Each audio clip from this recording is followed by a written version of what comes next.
Hello, students.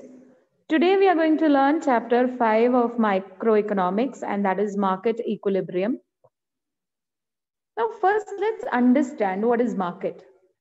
Any place where people come together to do trading, that is for any transactions of buying and selling, then it is known as a market.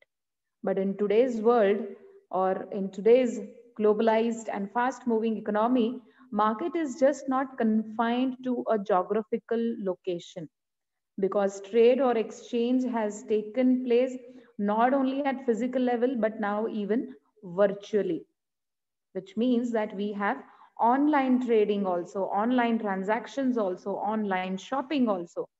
So market is any place, be it there is no limitation of physical location, where the consumer and the seller, they do any kind of transaction, be it on the physical location or on the virtual platform, then it is termed as a market.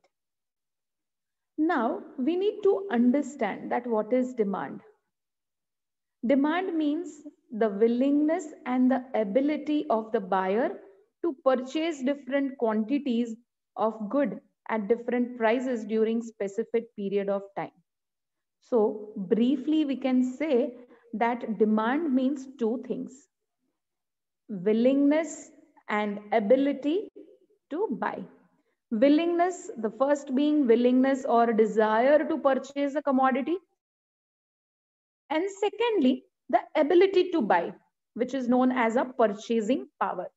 Let's say, for example, that I want to buy a luxurious car. That is my desire, that is my willingness. But then I don't have the purchasing power. I don't have enough money, which means I have willingness and desire, but I do not have the ability to buy that product, which means that I cannot create a demand for a product because I cannot purchase it.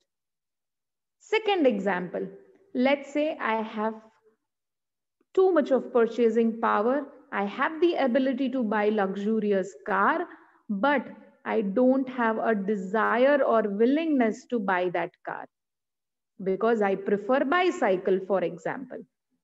So over here in second example, I have purchasing power, I have ability to buy, but I do not have the desire or willingness.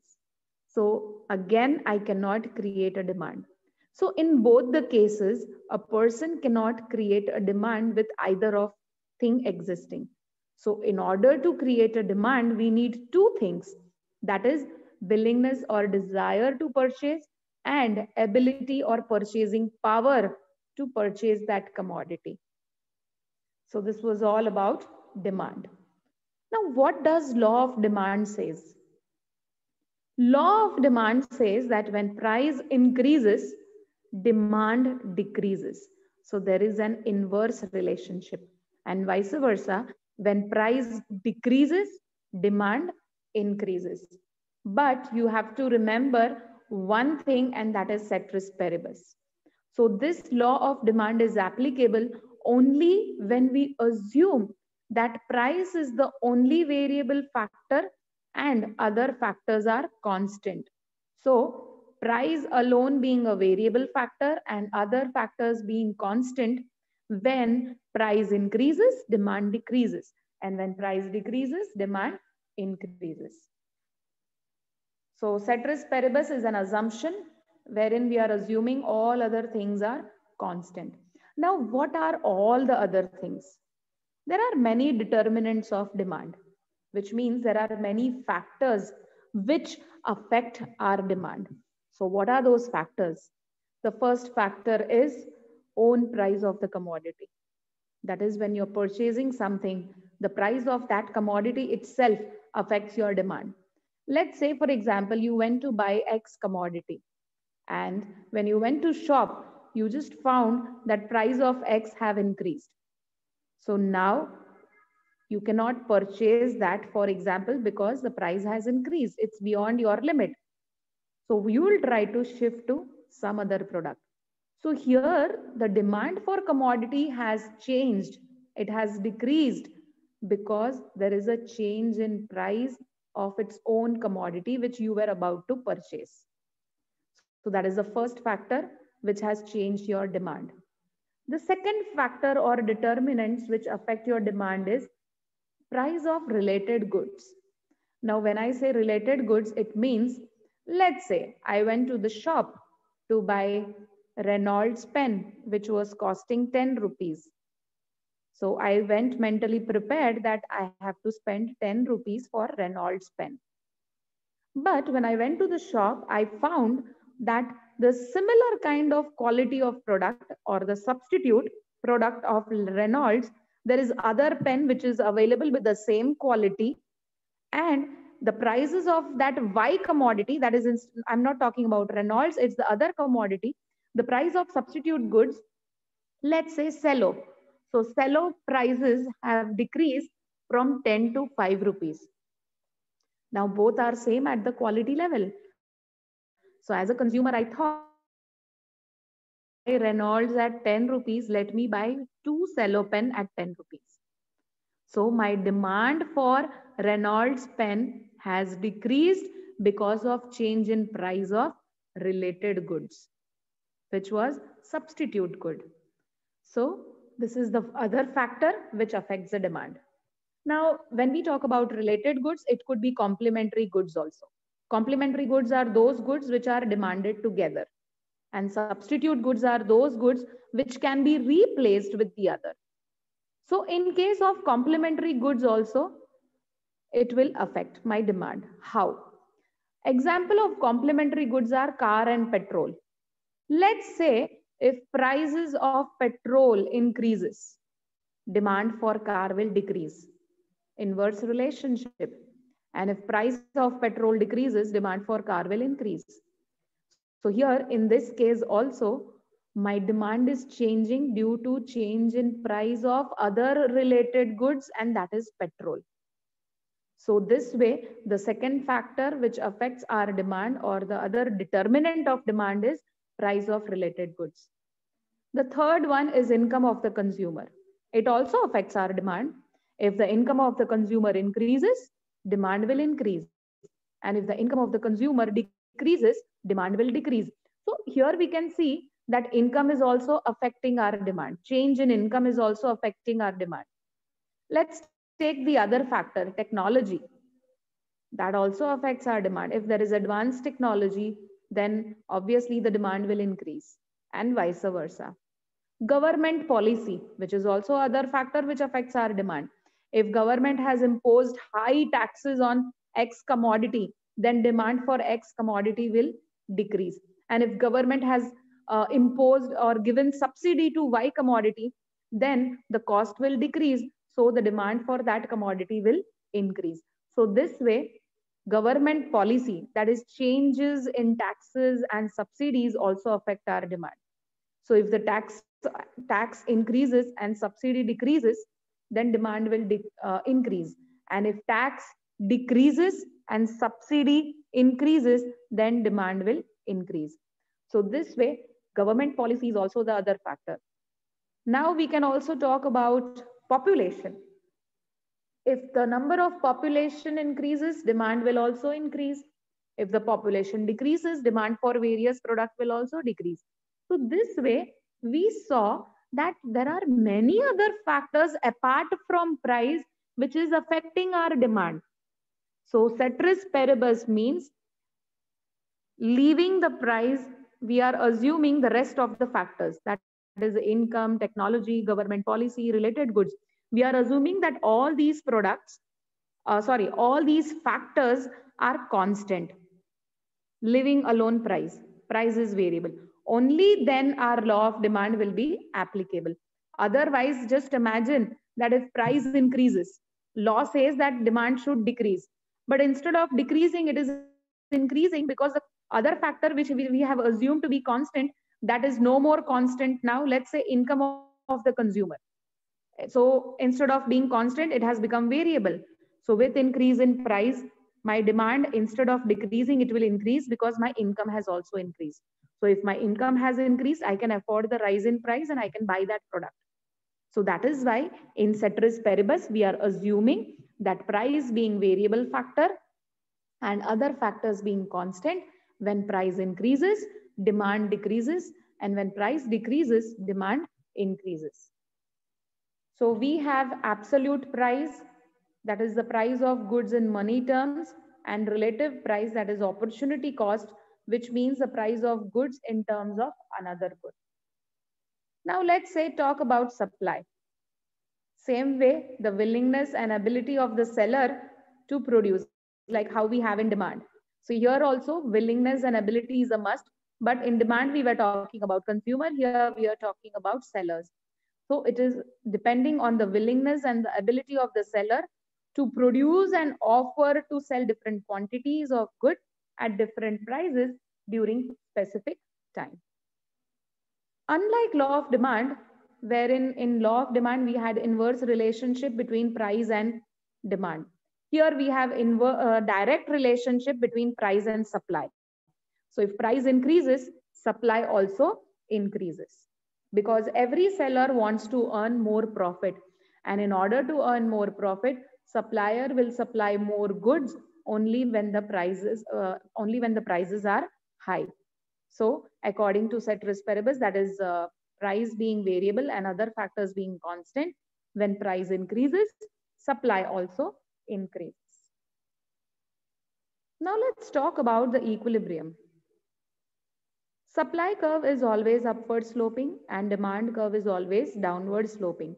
And the midpoint where both the supply and demand curve intersect, that is known as equilibrium point, which means it is a point where demand and supply are equal. So this is how we can see in the diagram. In the blue is supply curve and line in red is demand curve. So anything which goes beyond blue line, which means prices are increasing and demand will decrease. And if prices decreases, let's say from 10 to 5, then the supply will increase. Now let's talk about surplus and shortages. Surplus or excess supply. This is a condition in which quantity supplied is greater than quantity demanded. Now, when supply is more in the market than the demand, then prices are ought to fall. So surpluses occur only at prices above the equilibrium price. And when we have excess demand, a condition in which quantity demanded is greater than quantity supplied. So here, shortage occur only at the prices below equilibrium price. So when there is more demand and less supply, the prices will increase. This is the diagram.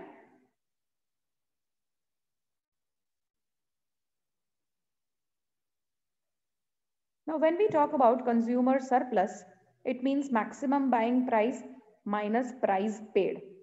So CS is equal to the difference between the maximum price a buyer is willing and able to pay for a goods or services and price which is actually paid.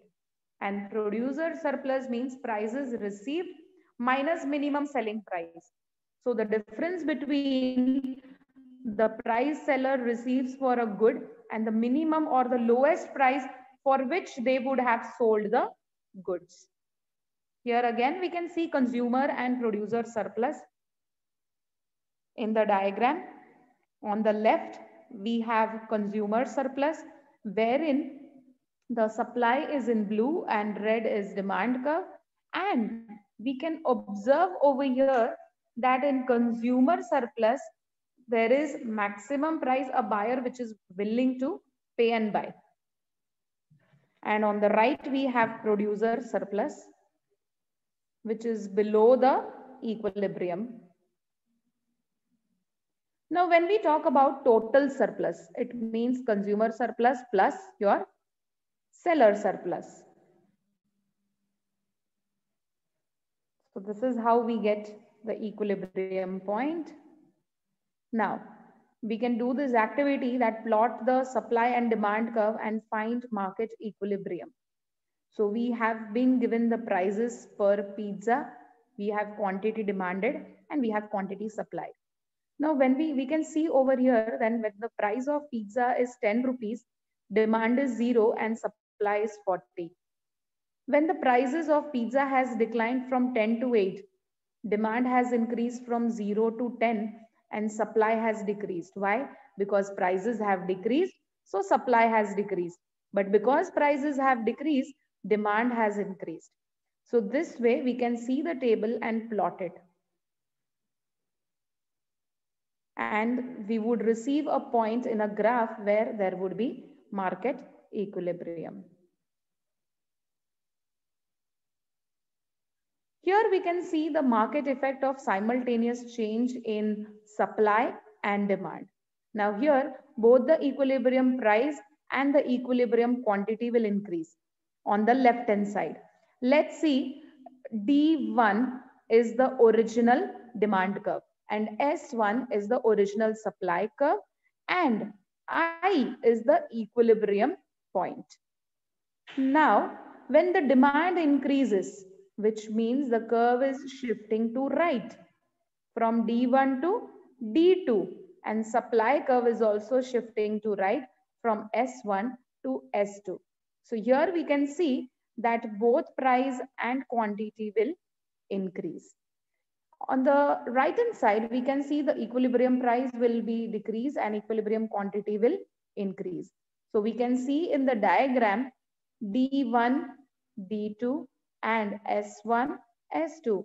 So S1 is your initial supply and D1 is your initial demand. But if you observe, the amount of change in supply is more than compared to demand. So there is larger increase in supply in the right hand side, whereas on the left hand side diagram there was larger increase in demand. So when there is larger increase in demand, let's say for example, one second. Okay, so let's say for example when there is larger increase in demand, so both the price and quantity will increase. But when the supply is larger, when there is larger increase in supply, then price will decrease and equilibrium quantity will increase. Now this is a model to predict changes in price and quantity. We can see that supply over here on the left hand side is constant and demand is changing from initial to new demand. Whereas on the other side, we can see the demand is decreasing. So this is how there is a shift, increase and decrease in demand. Similar way, we can have rightward shift is increase in supply and leftward shift is decrease in demand. Let's say, for example, let me explain you this. Let's talk about technology and computers.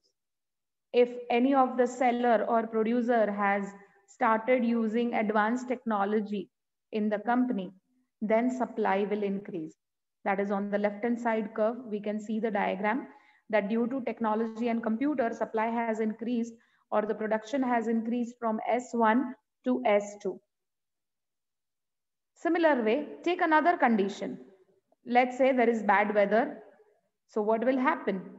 Due to bad weather, the supply has decreased because production could not be taken place, or supply has decreased due to bad weather. So now the supply curve will shift to left. So this way we can see the effect of changes of other factors or other determinants on supply. This is the changes in price or quantity. Increasing in increasing poultry consumption will increase the supply, and lower drug prices, so if the price of medicines or drugs have decreased, then the supply will decrease and supply will increase and demand will decrease because of rise in prices. So we can see that lower drug prices, at the same time the price decreased, the quantity also decreased. Therefore, decrease in price was caused by decrease in demand and not an increase in supply. Now let's talk about what is price ceiling and flooring. A price ceiling is a legal maximum price that can be charged for a good. So it is the maximum price that any seller can charge from the consumer. This is mainly to protect the consumer from getting exploited. Now it results in shortage of product. Common examples include apartment rentals and credit card interest rates, or example World War II butter price control. So this price ceiling is mainly for protecting the consumer so that seller do not charge them more than what actually it should. So it is the legal maximum price that anybody can be charged for a good. Then what is price flooring? It is the legal minimum price that can be charged for a good. Like let's say, for example, the minimum amount which a farmer is supposed to charge. Now, as price ceiling was for the interest of consumer, price flooring is for the interest of supplier. Why? Because let's say, for example, farmer. In India, we know very well that what is the condition of farmers. Now, because the other people or distributors, so that they don't exploit the farmers, a minimum price is set below which a farmer cannot sell. So, in the interest of the farmer, that would result in surplus of product. We can see the price ceiling is set at $2, resulting in shortage of 20 units. So there is a shortage when there is a price ceiling, and at price floor, it is set at $4, for example, in the diagram, which means it is resulting in surplus of 20 units. Now let's have some question answers round. Let's say if the income of Jackie rises, what happens to her demand for airplane trips? So if the income of most consumer of air travel rises, market equilibrium of price. I'm giving few seconds to read the question again.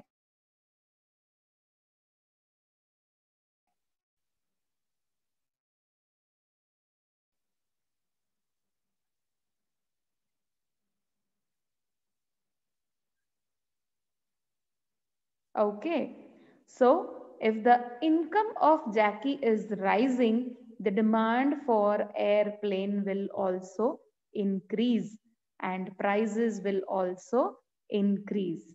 We can see that in this diagram or curve, that how demand has increased from D to D dash and how prices have increased. Second question. If the taste for sneakers severely declines, what happens to their price and quantity sold?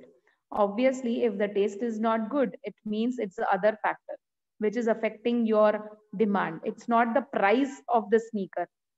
Taste means the other factor. So we are talking about shift.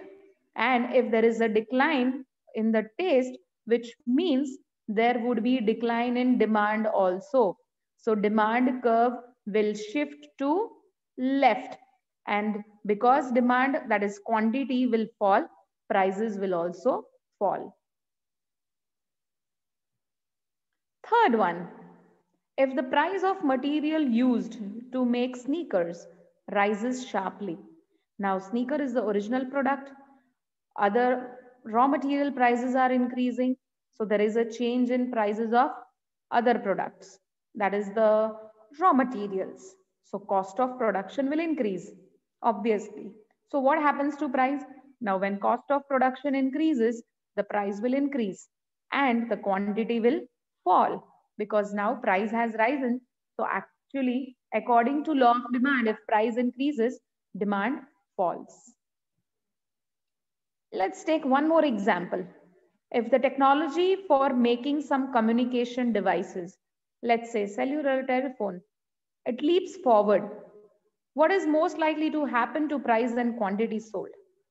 Now, because if the technology for making these devices have leaped forward, which means the supply or the quantity will rise. And if the quantity will rise, which means the supply is more and demand is less. So when demand is less, the prices will fall. So price falls and quantity rises. Now let's consider one more example. Let's consider the supply and demand for coffee in London. Suppose the price of tea rises. Now see, if the price of tea rises, then demand for coffee will increase.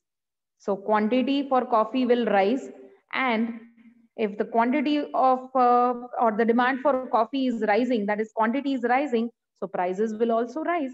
So if the coffee is a substitute got good for tea, prices will rise and quantity will also rise. Let's take one more, the last one.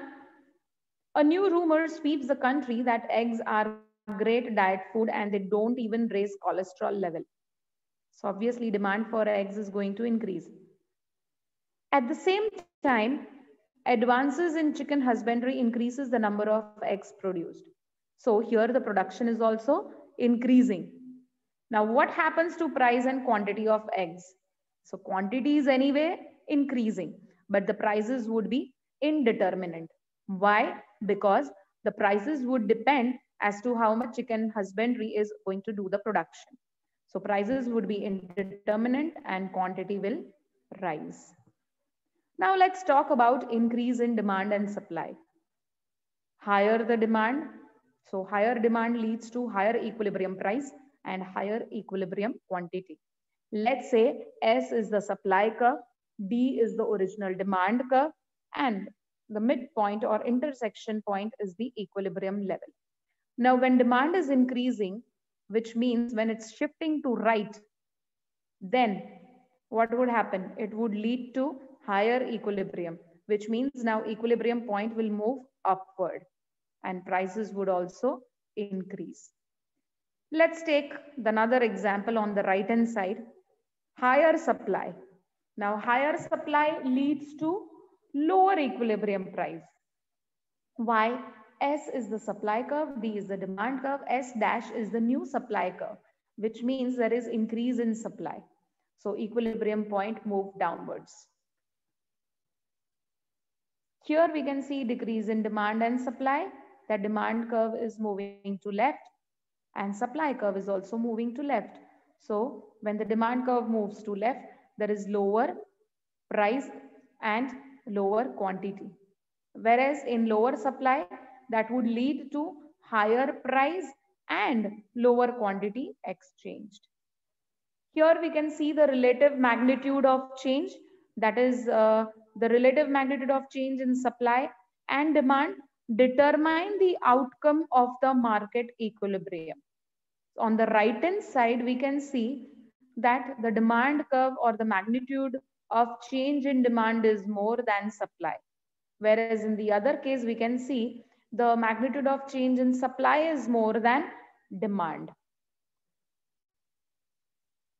This is the opposite situation.